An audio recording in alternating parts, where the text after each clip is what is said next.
Valen, ada juga informasi yang tidak kalah penting yang kayaknya juga harus kita kawal. Ini terkait dengan revisi Undang-Undang Penyiaran yang telah melewati jalan panjang. Bahkan ini sudah digagas kalau kita runut lagi sejak tahun 2012 silam. Oke, nah kini pemirsa undang-undang tersebut masuk ke dalam prolegnas dan ditargetkan akan rampung di akhir masa jabatan DPR RI tahun ini.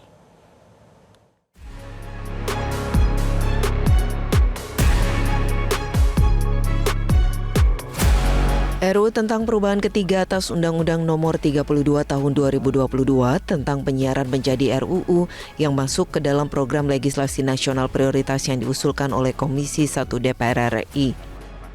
Dalam pekan ini, Komisi 1 menggelar rapat dengar pendapat dengan berbagai pihak guna menerima masukan dalam rangka menyusun RUU penyiaran yang sesuai dengan perkembangan teknologi dan kebutuhan masyarakat. Salah satunya soal usulan memasukkan aturan mengenai artificial intelligence atau AI atau kecerdasan buatan. RUU ini untuk bisa memasukkan mengenai artificial intelligence, bagaimana kita menyikapi, bagaimana kita menghadapi fenomena ini. Ya. Ini contoh yang sudah kami lakukan di TVRI. Ya. Jadi saya diminta untuk melakukan presentasi terkait dengan program kelompok pencapir ya, terhadap dialog presiden dengan petani. Anggota Komisi 1 DPR RI Amelia Anggreni menyoroti ketidakseimbangan di mana televisi harus menanggung biaya produksi besar dan menghadapi regulasi ketat. Sementara platform digital beroperasi dengan aturan yang lebih longgar. Itu juga harus mencakup aturan yang jelas bagaimana ada keseimbangan gitu ya. Karena walau bagaimanapun industri media konvensional ini harus tetap hidup sebagai industri. Jadi kalau kita bicara equal playing fields begitu ya, seperti media televisi atau media mainstream, kami juga mengusulkan undang-undang ini mencakup pengaturan yang jelas untuk menciptakan ekosistem kompetisi yang berkeadilan ya antara sekali lagi media konvensional dan platform digital, termasuk juga layanan over the top ya atau OTT dan media sosial. Hal senada juga disampaikan Wakil Ketua Komisi 1 DPR RI Dav Laksono yang menilai ketidakadilan dalam industri penyiaran.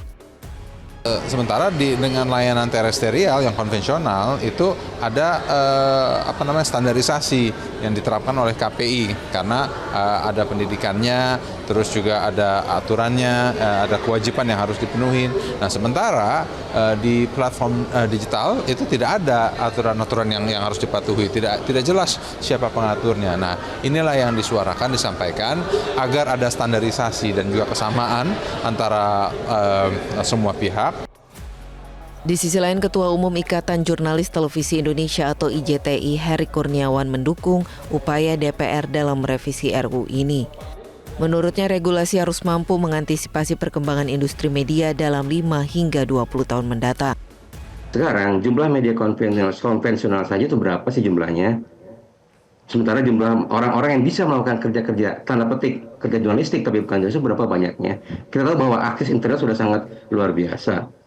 Sekali kita dalam satu kasus misalnya kita mati-matian untuk ngeblur, untuk tidak ada kata-kata kasar dan sebagainya. Sisi lain, hal yang sama, bahkan sebelum kami menayangkan di media-media konvensional, itu sudah hal-hal yang negatif itu sudah muncul di media-media digital.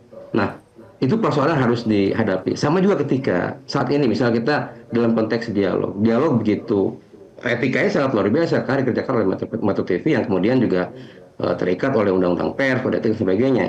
Sementara di sisi lain, mereka yang bekerja menggunakan fasilitas di media digital bisa ngomong yang sembarangan, yang kemudian tidak mendidik.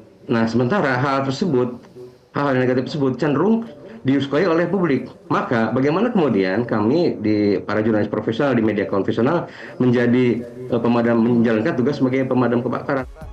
DPR dan pemangku kepentingan terus menggodok revisi UU penyiaran untuk memastikan industri media tetap berkelanjutan di tengah perkembangan teknologi digital.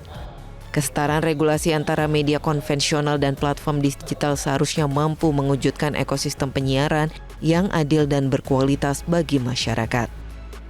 Tim Liputan, Metro TV. Jelajahi cara baru mendapatkan informasi. Download Metro TV Extend sekarang.